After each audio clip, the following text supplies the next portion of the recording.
So I'm in a food court in a shopping mall getting some lunch, and they're playing that crap music they always play. And I have heard this song, which seemed to be about in sodomy. And I thought, okay, that's probably the strangest song I've ever heard in a shopping mall. Then I listened a bit longer and realised the lyric was probably inside of me. But you know, a power ballad with a guy warbling away, inside me. That could be a big hit. Also, at work, I had to do a presentation in PowerPoint, and I had to follow the official corporate colour scheme, and I was looking at the names of the colours, and there's a bright yellow, kind of this colour, but for a second I thought it was called Golden Shower. And then I re-looked, and it was actually called Golden Shore. There could be a pattern there. You know, people sometimes ask me how to be funny, which is flattering, because they think I'm funny, but it's like, don't ask me to explain funny or spontaneously be funny. I have to think about it.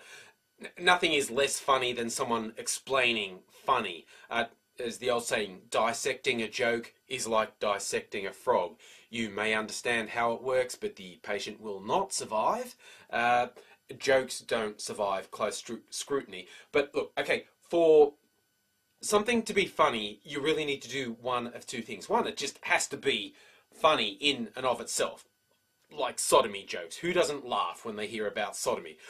Second, if it's going to be like situational, it has to be a situation people can relate to.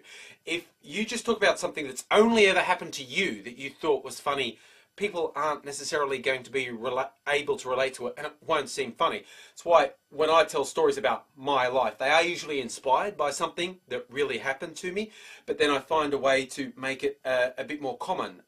Like the best comment I get is when people say things along the lines of, "Oh, you say what I think, but I could never say it like that." I'm trying to give things a universal humour, but that means I have to leave things out that I think are really funny, because not enough people will get it, and I'll have to explain it. Look, for instance, you probably know about Thunderbirds, the old Super Marionation show from the 60s. See, you can make Thunderbirds jokes because it's so widely known. I could do the stupid Thunderbird walk and people would know what I was doing.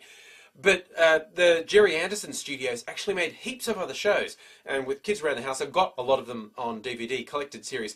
And I can't really make jokes about the other ones because not enough people know them, but like two of my favourites, there's Captain Scarlet, which is actually really dark, with these Martians called the Mysterons who kill people and then reanimate them to do their bidding. And every episode opens with the Mysterons doing a broadcast to the good guys. And they've got this really foreboding, echoey voice. This is your people of Earth, this is the Mysterons.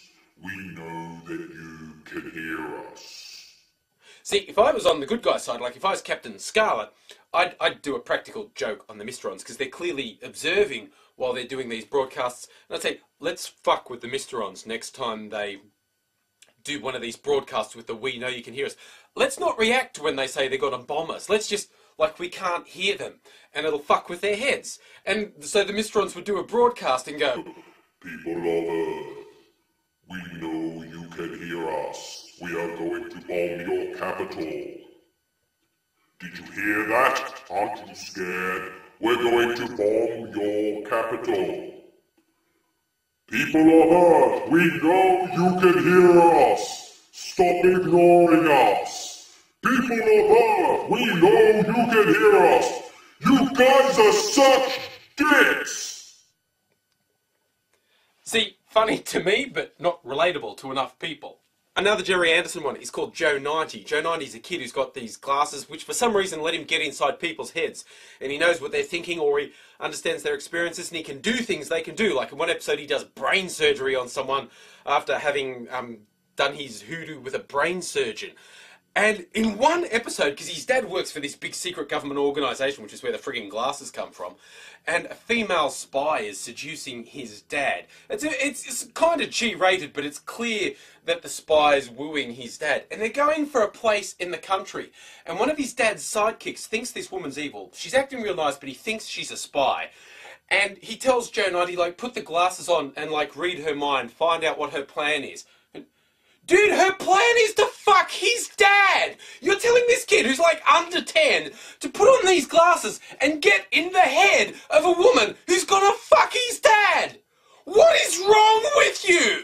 So yeah, that's my point. If you want to be funny, try and make it relatable.